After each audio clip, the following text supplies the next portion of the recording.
அமரர் கல்கியின் படைப்பில் அலையோசை பகுதி 1 பூகம்பம் அத்தியாயம் 15 ராஜத்தின் ரகசியம். சீதா அப்பால் சென்றதும் ராஜம், அண்ணா, பிற்பாடு எப்படி இருக்குமோ என்னவோ, அவகாசம் கிடைக்குமோ கிடைக்காதோ, நான் சொல்ல வேண்டியதை உடனே சொல்லிவிட வேண்டும். அதற்கு முன்னால் ஒரு காரியம் இருக்கிறது. பெட்டி ஏதாவது கொண்டு வந்திருக்கிறாயல்லவா, அதை கொஞ்சம் கொண்டு வா என்றாள்.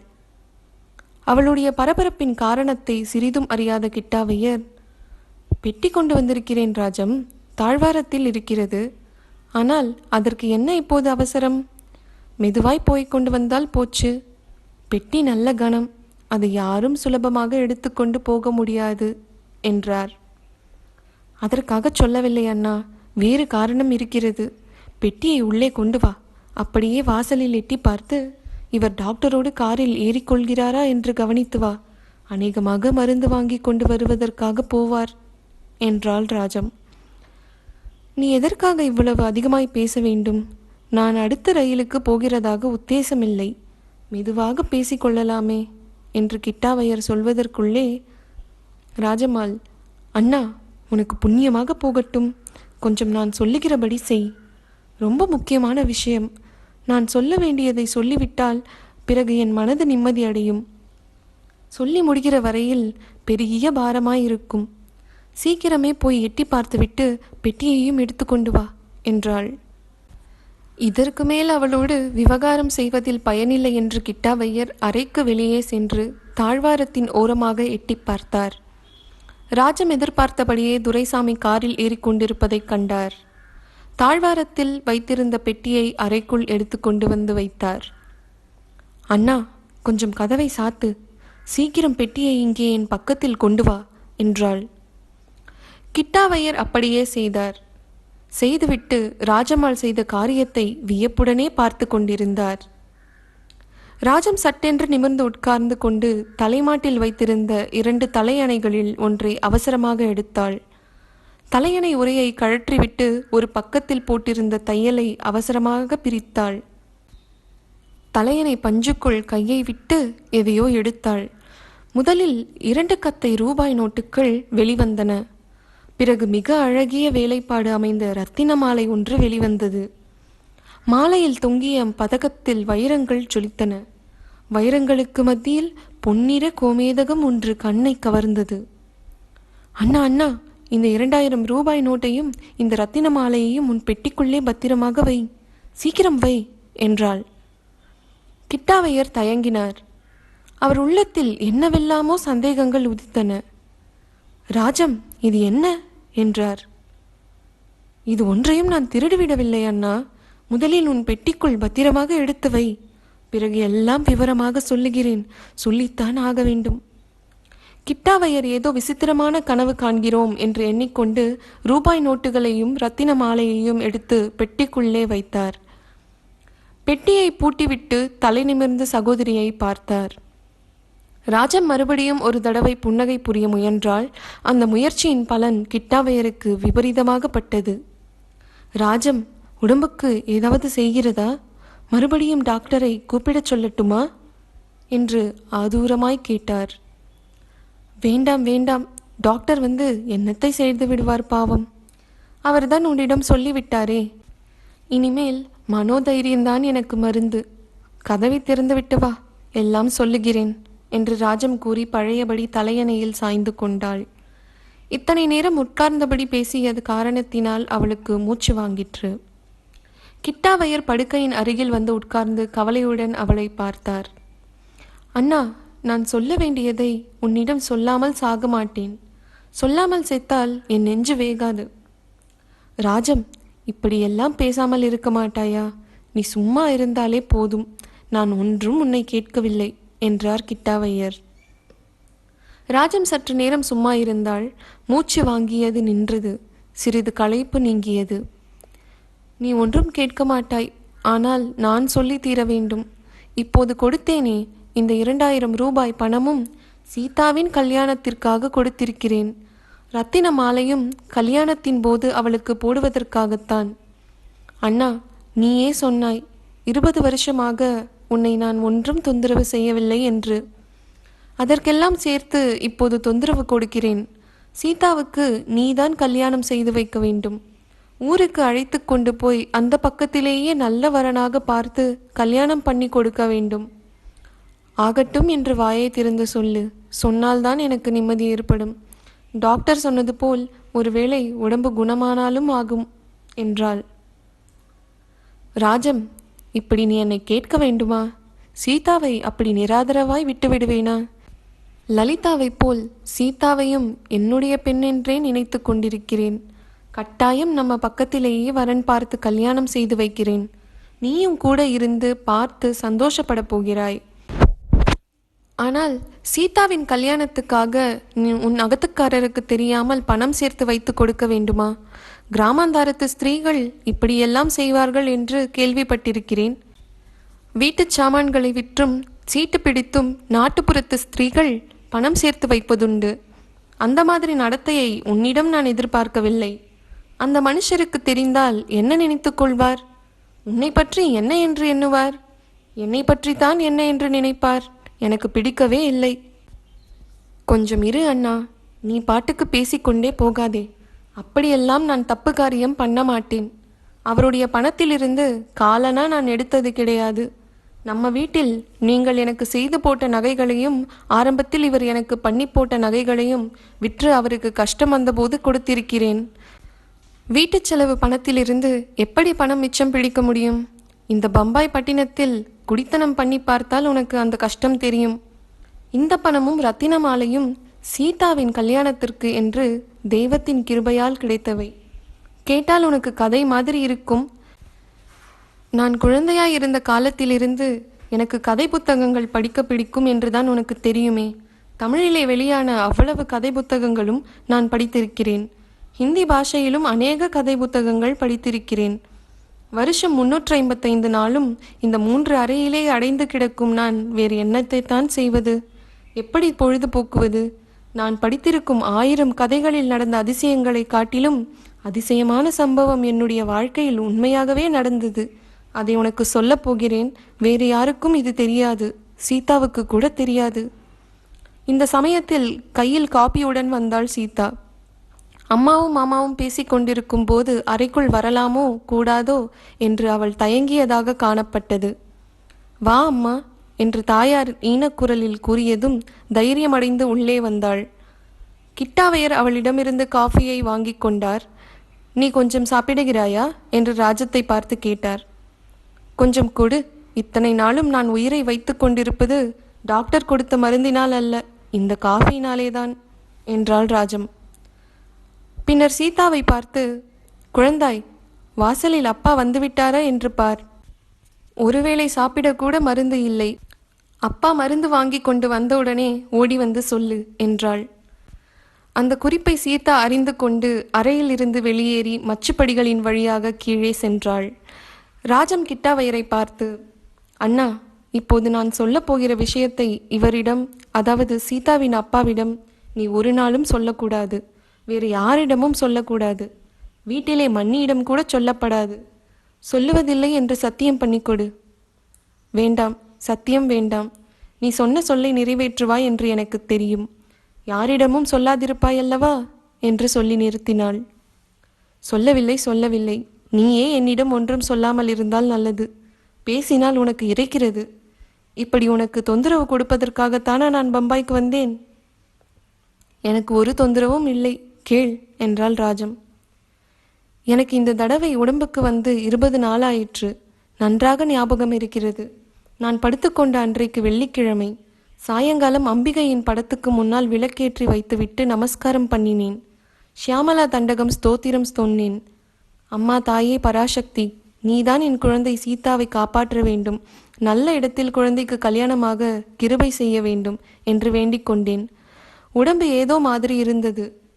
படபடவென்று வந்தது. தலை சுழலுவது போல தோன்றியது. உடனே இந்த அறைக்கு வந்து இதே கட்டிலில் சாய்ந்து படுத்து கொண்டேன். சீதா அவளுடைய சிநேகிதியை பார்த்துவிட்டு வருவதற்காக போயிருந்தாள். இவர் இன்னும் ஆஃபீஸிலிருந்து வரவில்லை. உனக்கு போன தடவையே சொல்லியிருக்கிறேனே, சில நாளைக்கு இவர் சாயங்காலம் வீட்டுக்கு வருவார், சில நாளைக்கு வரவே மாட்டார். இன்றைக்கு வருகிறாரோ இல்லையோ என்று நினைத்து கொண்டிருக்கும் போது கண்ணை சுற்றி கொண்டு தூக்கம் வந்தது. அது தூக்கமா அல்லது மயக்கமா என்று எனக்கு தெரியாது. கண்கள் மூடிக்கொண்டன. அப்புறம் கொஞ்ச நேரம் ஒன்றுமே தெரியவில்லை. இப்படி 1 மணி நேரம் போயிருக்க வேண்டும் என்று பிற்பாடு கடிகாரத்தை பார்த்து தெரிந்து கொண்டேன். மயக்கம் தெளிந்து கண்ணை விழித்து பார்த்தபோது வெறுமனே சாத்தியிருந்த என் அறை கதவு திறந்தது. அந்த சத்தம் கேட்டுத்தான் என் மயக்கம் கலைந்திருக்க வேண்டும். கதவை திறப்பது சீதாவா அல்லது சீதாவின் அப்பாவா என்று எண்ணினேன். அதற்குள் கதவு நன்றாய் திறந்தது. சீதாவும் இல்லை, அவள் அப்பாவும் இல்லை என்று தெரிந்தது. ஒரு ஸ்திரீ உள்ளே வந்தாள். கிட்டத்தட்ட என் வயதுதான் இருக்கும். வடக்கத்தியாள் போலத்தான் இருந்தாள். தலையில் முக்காடு போட்டிருந்தாள்.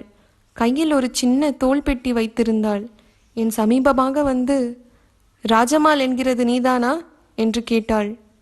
ஹிந்தி பாஷையில்தான். 20 வருஷமாக இந்த ஊரில் இருந்ததினால் எனக்கு ஹிந்தி நன்றாக தெரியும். ஆயினும் வந்திருப்பவள் யாரோ என்னவோ என்ற தயக்கத்தினால் சட்டென்று பதில் சொல்ல முடியவில்லை. உடனே அவள் கொஞ்சம் பதட்டமான குரலில், இதோ பாரம்மா, ஒரு முக்கியமான காரியமாக நான் வந்திருக்கிறேன். வீண் பொழுது போக்க நேரமில்லை. ராஜம்பேட்டை ராஜம்மாள் என்கிறது நீதானா? துரைசாமி ஐயரின் சம்சாரம் என்றாள். ஆமாம் என்று ஈனஸ்வரத்தில் சொன்னேன். அதை எப்படி நான் நம்புகிறது என்று சொல்லிவிட்டு அந்த ஸ்திரீ 4 புறமும் பார்த்தாள். சுவரிலே மாட்டியிருக்கிற படங்கள் அவள் கண்களில் பட்டன. சமீபத்தில் சென்று பார்த்தாள். அண்ணா, உனக்கு இங்கிருந்தே தெரிகிறதல்லவா, அந்த படங்களில் ஒன்று எனக்கு கல்யாணமான புதிதில் நானும் அவரும் ஒன்றாக எடுத்துக்கொண்ட படம். இன்னொன்று 3 வருஷத்துக்கு முன்னால் நானும் அவரும் சீதாவும் எடுத்துக்கொண்டது. 2வது படத்தை உற்று பார்த்துவிட்டு, இதில் இருக்கிற பெண் யார், உன் மகளா என்று அந்த ஸ்திரீ கேட்டாள். ஆமாம் என்று சொன்னேன். இன்னும் சற்று படத்தை உற்று பார்த்துவிட்டு சடார் என்று திரும்பி என் அருகில் வந்தாள். என் முகத்தை உற்று பார்த்து, ஆமாம், நீ ராஜம்மாள்தான் என்றாள். அப்போது அவளை நான் உற்று பார்த்தேன். அவளுடைய முகத்தில் ஜொலித்த கலையையும் அவளுடைய கண்களில் காந்த சக்தியையும் என்னால் சொல்லி முடியாது. இவ்வளவு அழகான ஸ்திரீயும் உலகத்தில் உண்டா என்று எண்ணி நான் திகைத்து போனேன். அந்த ஸ்திரீ தன்னுடைய கைப்பெட்டியை அதோ இருக்கிற அந்த மேஜை மேலே வைத்துவிட்டு சடசடவென்று நடந்து போய் கதவை சாத்தி தாளிட்டு கொண்டு வந்தபோது என் மனதில் பீதி உண்டாயிற்று. எழுந்து ஓடி போகலாம் என்று தோன்றியது. அதற்கும் துணிச்சல் ஏற்படவில்லை. கை காலை அசைக்கவே முடியவில்லை. மந்திரத்தினால் கட்டுண்ட சர்ப்பம் என்பார்களே, அம்மாதிரி இருந்தேன். அந்த ஸ்திரீ கதவை தள்ளிட்டு வந்து என் பக்கமாக முதுகை காட்டிக்கொண்டு நின்று மேஜை மேலிருந்த தோல்பெட்டியை திறந்தாள். எதையோ எடுத்து மேஜை மேல் பரப்பினாள். எடுத்து வைத்ததில் சிலவற்றை மறுபடியும் பெட்டிக்குள் எடுத்து வைத்தாள். மற்றவைகளை கையில் எடுத்துக்கொண்டு என் அருகில் வந்தாள். ராஜம்மா, உனக்கு நான் இப்போது சொல்லப்போவது ஆச்சரியத்தை உண்டாக்கலாம். ஆனால் ஆச்சரியம் ஒன்றும் இல்லை. விஷயம் என்னவென்று பிற்பாடு சொல்லுகிறேன். முதலில் இந்த ரூபாயும் ரத்தின மாலையையும் வாங்கிக்கொள். ரூபாய் 2000 இருக்கிறது. ரத்தினஹாரம் ரொம்ப மதிப்புள்ளது. பணம், ஹாரம் இரண்டும் என்னுடைய மகளின் ஸ்ரீதனத்துக்கு கொடுக்கிறேன். ஒன்றும் யோசிக்காதே, வாங்கிக்கொள் என்றாள். ஒரே சமயத்தில் என்னை அதிசயம், ஆனந்தம், பயம் எல்லாம் பிடுங்கி தின்றன. குழந்தை சீதாவுக்கு இந்த அதிர்ஷ்டம் வருகிறதே என்று சந்தோஷமாய் இருந்தது. இவள் யார், இவள் எதற்காக கொடுக்கிறாள் என்று ஆச்சரியமாய் இருந்தது. ஆயினும் அவளுடைய பேச்சை தட்ட எனக்கு மனோதிடமில்லை. கையிலே வைத்துக்கொண்டே, இந்தா பிடி என்று 2 தடவை சொன்ன பிறகு 2 கைகளையும் நீட்டி வாங்கி கொண்டேன். பத்திரமாய் வை என்றாள். ஆகட்டும், அப்புறம் பெட்டியில் வைக்கிறேன் என்று சொல்லிவிட்டு தலையணின் கீழே ரூபாய் நோட்டுகளையும் ரத்தின ஹாரத்தையும் தள்ளினேன். பிறகு அவள், ராஜம்மா, இம்மாதிரி நான் பணமும் ஹாரமும் கொண்டு வந்து கொடுத்தது உனக்கு ஆச்சரியமாயிருக்கலாம்.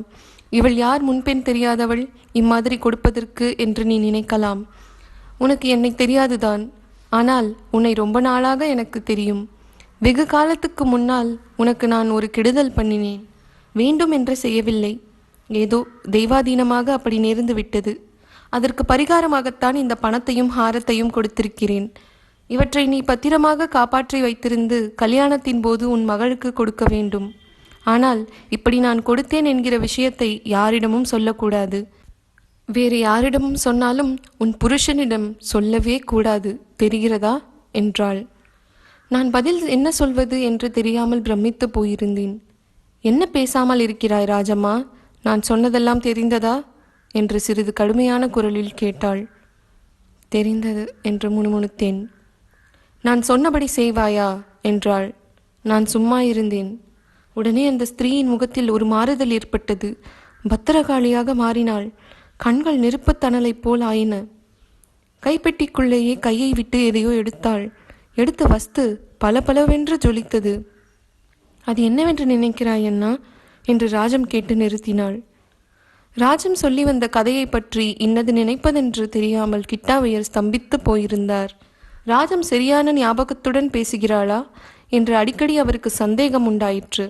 ஆனால் 2000 ரூபாய் நோட்டும் இரத்தினஹாரமும் சற்று முன் தாம் வாங்கி பெட்டியில் வைத்தது என்னவோ உண்மை. ஆகையால் கதையும் ஒருவேளை நிஜமாக இருக்கலாம் அல்லவா? எனக்கு எப்படி அம்மா தெரியும்? தெரிய வேண்டிய அவசியமும் இல்லை. நீ பேச்சை நிறுத்தினால் போதும். ராஜம், டாக்டர் சொல்லிவிட்டு போனது நினைவில்லையா? ஆகா, டாக்டர் இருக்கட்டும் டாக்டர், இன்னும் கொஞ்சம்தான் பாக்கி இருக்கிறது, அதையும் கேட்டுவிடு. அந்த ஸ்திரீ தோள்பெட்டியிலிருந்து எடுத்தது வேறொன்றும் இல்லை, கூர்மையாக வளைந்திருந்த ஒரு சின்ன கத்தி. அதை எடுத்து அவள் என்னுடைய கண் முன்னால் காட்டினாள். பார்த்தாயா ராஜம்மா? நன்றாக பார்த்துக்கொள். நான் நல்லவர்களுக்கு நல்லவள், பொல்லாதவர்களுக்கு பொல்லாதவள். நான் சொன்னபடி எல்லாம் நீ செய்ய வேண்டும். உன் அகத்துக்காரரிடம் ஒரு வார்த்தை கூட நான் வந்தது பற்றி சொல்லக்கூடாது. சொன்னதாக தெரிந்ததோ ஒரு நாளைக்கு இந்த கத்தியால் உன்னை ஒரே குத்தாக குத்தி குடலை கிழித்து விடுவேன், ஜாக்கிரதை என்றாள். எனக்கு சப்த நாடியும் நொடுங்கிவிட்டது. மின்சார விளக்கின் ஒளியில் பளபளவென்று பிரகாசித்த அந்த கத்தியை பயங்கரத்துடன் பார்த்த வண்ணம் இருந்தேன். பயப்படாதே ராஜம், பயப்படாதே. நான் சொன்னபடி செய்தால் உனக்கு ஒன்றும் வராது என்று அந்த ஸ்திரீ சொல்லிக் கொண்டிருக்கையில் யாரோ மாடிப்படி ஏறி வரும் சத்தம் கேட்டது. அவள் கொஞ்சம் திடுக்கிட்டு போனாள். யார்? உன் புருஷனா என்று மெல்லிய குரலில் கேட்டாள். இல்லை, மகள் என்று சொன்னேன். அவளுடைய கலவரம் நீங்கிற்று. சீதா அரைக்கதவின் அருகில் வந்து கதவை தட்டினாள். அம்மா, காரியமாயிருக்கிறாயா? கதவை திற என்றாள். நான் படுத்திருந்தபடியே சீதா, படத்துக்கு பக்கத்தில் விளக்கு எரிகிறதா பார் என்று வெள்ளிக்கிழமை அல்லவா, முகத்தை அலம்பிக்கொண்டு பொட்டு வைத்து கொண்டு லலிதா சஹஸ்ரநாமம் சொல்லு என்றேன். சரி அம்மா என்று சீதா சமையலறைக்குள் போனாள். அந்த ஸ்திரீ அவசர அவசரமாக தோள்பெட்டியை பூட்டி எடுத்துக்கொண்டு புறப்பட்டாள். ராஜம்மா, ஜாக்கிரதை, நான் சொன்னதெல்லாம் நினைவிருக்கட்டும் என்று சொல்லிவிட்டு புறப்பட்டாள். கதவை திறந்து கொண்டு வெளித்தாழ்வாரம் சென்று அங்கிருந்து அவள் மச்சுப்படி இறங்கும் சத்தமும் கேட்டது. அப்புறம்தான் எனக்கு உயிர் வந்தது. கொஞ்சம் தைரியமும் வந்தது. இவ்வளவும் ஒருவேளை கனவில் காண்கிறோமோ என்று தோன்றியது. தலையணையின் அடியில் கையை விட்டு பார்த்தேன். நோட்டுக்கத்தையும் இரத்தினஹாரமும் இருந்தன. கனவு காணவில்லை, உண்மையாக நடந்தவைதான் என்று நம்பிக்கை பெற்றேன். இதற்குள் சீதா அறைக்குள் வந்தாள். அம்மா, யாராவது வந்திருந்தாளா என்ன? சத்தம் ஏதோ கேட்டதே. ஏனம்மா இந்த நேரத்தில் படுத்திருக்கிறாய் என்று கேட்டுக்கொண்டே வந்தவள் இந்த மேஜையை பார்த்ததும் பிரமித்து நின்றாள். பிரமிப்புக்கு காரணம் மேஜையின் மேல் பளபளவென்று ஜொலித்த கத்திதான். போகிற அவசரத்தில் அந்த ஸ்திரீ அதை எடுத்து போக மறந்துவிட்டாள். நானும் கவனியாமல் இருந்து விட்டேன். அம்மா, இது ஏதம்மா கத்தி? இதன் பிடி வெகு விசித்திரமாயிருக்கிறதே என்று கத்தியை எடுக்கப் போனாள் சீதா. எனக்கு ஒரே திகிலாய் போய்விட்டது. வேண்டாம் சீதா, வேண்டாம், அந்த கத்தியை தொடாதே என்றேன். என்னுடைய குரலின் படபடப்பை கவனித்த சீதா கத்தியை தொடாமல் என் முகத்தை உற்று பார்த்தாள். இதற்குள் மறுபடியும் மாடிப்படி ஏறும் சத்தம் தடதடவென்று கேட்டது. கத்தியை மறைத்து வைக்கலாமா, அரைக்கதவை தாளிட சொல்லலாமா என்று யோசிப்பதற்குள் அந்த ஸ்திரீ புயற்காற்று புகுவதைப் போல் அறைக்குள் புகுந்தாள். நேரே மேஜை அருகில் வந்து கத்தியை லபக்கென்று எடுத்து தோள்பெட்டியில் வைத்து கொண்டாள். பிறகு சீதாவின் முகத்தையும் என் முகத்தையும் 2-3 தடவை மாறி மாறி பார்த்தாள். ராஜம்மா, இந்த பெண் உன் குமாரியா என்று கேட்டாள். ஆமாம் என்று சொன்னேன். உடனே சீதாவை அவள் கட்டிக்கொண்டு உச்சி முகந்து கன்னத்திலும் ஒரு முத்தம் கொடுத்தாள். கடவுள் உன்னை நன்றாக வைக்கட்டும், ஆண் பிள்ளைகளின் கொடுமையிலிருந்து உன்னை காப்பாற்றட்டும் என்றாள். பிறகு என்னை பார்த்து, ராஜம், நான் சொன்னதெல்லாம் ஞாபகம் இருக்கட்டும், ஜாக்கிரதை என்று சொல்லிவிட்டு மறுபடியும் அறையை விட்டுச் சென்றாள். அவள் காலடி சத்தம் மறைந்ததும் சீதா என் அருகில் வந்து, இது யாரம்மா இந்த பைத்தியம் என்று கேட்டாள். அப்படி சொல்லதே சீதா, இவள் பைத்தியம் இல்லை, ரொம்ப நல்ல மனுஷி. இவளுக்கும் எனக்கும் வெகு நாளைய சிநேகிதம் என்றேன். சிநேகிதம் என்றால் நான் பார்த்ததே கிடையாதே என்றாள் சீதா. நீ பிறப்பதற்கு முன்னால் இவளும் நானும் ரொம்ப சிநேகிதமாய் இருந்தோம். அப்புறம் பரேலுக்கு இவள் குடிப்போய்விட்டாள். அதிகமாக இந்த பக்கம் வர முடிவதில்லை என்றேன். போய்தான் சொன்னேன். என்னவோ அப்படி சொல்ல வேண்டும் என்று தோன்றியது. இதையெல்லாம் கேட்டுக்கொண்டிருந்த கிட்டாவையர் தம் மனதிற்குள், இது மட்டும்தானா பொய்? இத்தனை நேரம் இவள் சொல்லிக் கொண்டிருக்கிறதெல்லாம் பொய்தான். பாவம், சீதாவுக்காக கணவனுக்கு தெரியாமல் பணம் சேர்த்து வைத்துவிட்டு இந்த கதையை கற்பனை செய்திருக்கிறாள் என்று எண்ணிக்கொண்டார். 15ஆம் அத்தியாயம் முற்றிற்று. ராஜம்மாள் கிட்டாவையரிடம் கூறிய கதை உண்மையாக நிகழ்ந்ததா அல்லது கற்பனை கதையா? உண்மையான நிகழ்வாய் இருந்தால் வந்திருந்த ஸ்திரீ யார்? அவள் ராஜம்மாளுக்கு துரோகம் செய்துவிட்டதாக கூறினாள். அது என்னவாக இருக்கும்? கிட்டாவையர் இந்த கதையை நம்புவாரா? லலிதாவிற்கு கல்யாணத்திற்காக அந்த பணத்தையும் ஹாரத்தையும் வாங்கிக் கொள்வாரா என்று தெரிந்து கொள்ள என்னோடு இணைந்திருங்கள். கல்கியின் அலையோசை. கதை கேளு வித் லாவண்யா. நன்றி.